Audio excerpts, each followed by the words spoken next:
Assalamualaikum warahmatullahi wabarakatuh. Halo, salam guru penggerak.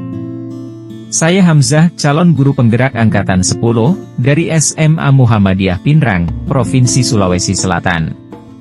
Berikut adalah video tentang koneksi antar materi modul 1.2. Kali ini, saya akan memaparkan hasil refleksi saya pada modul 1.1 dan modul 1.2 dengan menggunakan model 4P. Refleksi model 4P merupakan refleksi yang memuat 4 hal pokok, yaitu peristiwa, perasaan, pembelajaran, dan penerapan ke depan atau rencana. Yang pertama adalah peristiwa.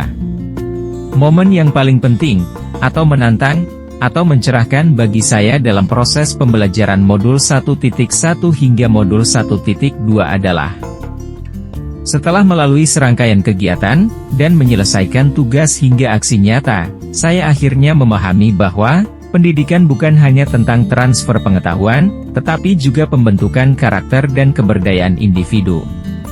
Selain itu, saya juga menyadari bahwa pendidikan harus bersifat inklusif dan holistik. Dengan menerapkan prinsip-prinsip ini, pendidikan dapat mengakomodasi kebutuhan beragam siswa, dan memberikan kesempatan bagi mereka untuk berkembang secara menyeluruh. Momen paling menantang pada kegiatan modul 1.2 adalah di ruang kolaborasi dengan melakukan diskusi kelompok.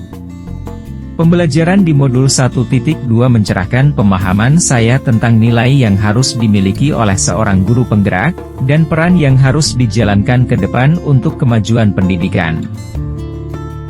Adapun kaitan antara modul 1.1 dan 1.2 yang saya pahami adalah, filosofi pendidikan Ki Hajar Dewantara, memberikan landasan yang kuat bagi peran seorang guru penggerak. Seorang guru penggerak haruslah berlandaskan nilai-nilai seperti berpihak pada murid, mandiri, kolaboratif, dan berpusat pada murid. Nilai-nilai ini sejalan dengan filosofi Ki Hajar Dewantara, yang menekankan pada kemerdekaan belajar murid, penghargaan terhadap kodrat alamiah murid, dan peran guru sebagai fasilitator dan pembimbing. Kemudian yang kedua adalah perasaan.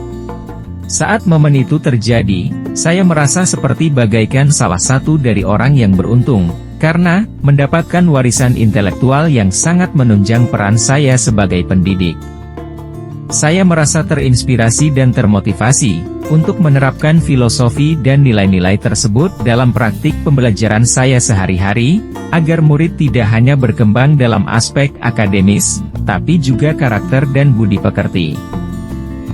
Yang ketiga adalah pembelajaran.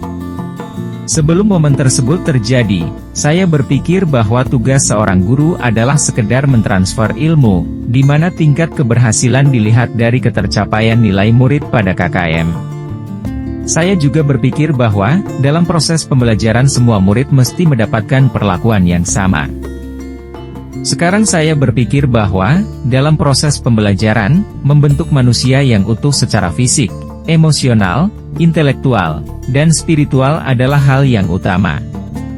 Saya juga memahami bahwa, menjadi pendidik membutuhkan komitmen yang lebih dari sekadar mengajar di kelas. Ada peran yang harus dijalankan lebih dari itu, seperti menjadi mentor, pembimbing, dan contoh teladan bagi siswa dalam aspek akademis, karakter, dan keterampilan hidup. Yang terakhir atau yang keempat adalah, penerapan ke depan atau rencana. Apa pengembangan diri yang sederhana, konkret dan rutin, yang dapat saya lakukan sendiri dari sekarang, untuk membantu menguatkan nilai-nilai dan peran saya sebagai guru penggerak? Pertama, melakukan refleksi secara rutin untuk mengevaluasi praktik pengajaran saya, mengidentifikasi area di mana saya dapat meningkatkan, dan mengambil langkah-langkah konkret untuk melakukan perubahan. Kedua, merencanakan pembelajaran holistik yang mencakup tidak hanya aspek akademis, tetapi juga pengembangan karakter dan nilai-nilai moral. Yang ketiga, meningkatkan komunikasi dan kolaborasi dengan sesama guru untuk saling menginspirasi dan meningkatkan kualitas pengajaran. Yang keempat, mengikuti pelatihan dan workshop yang berkaitan dengan pengembangan kepribadian dan keterampilan kepemimpinan, untuk meningkatkan diri sebagai seorang guru penggerak. Guru penggerak, belajar tiada henti, berkembang tanpa batas. Sekian dan terima kasih. Assalamualaikum warahmatullahi wabarakatuh.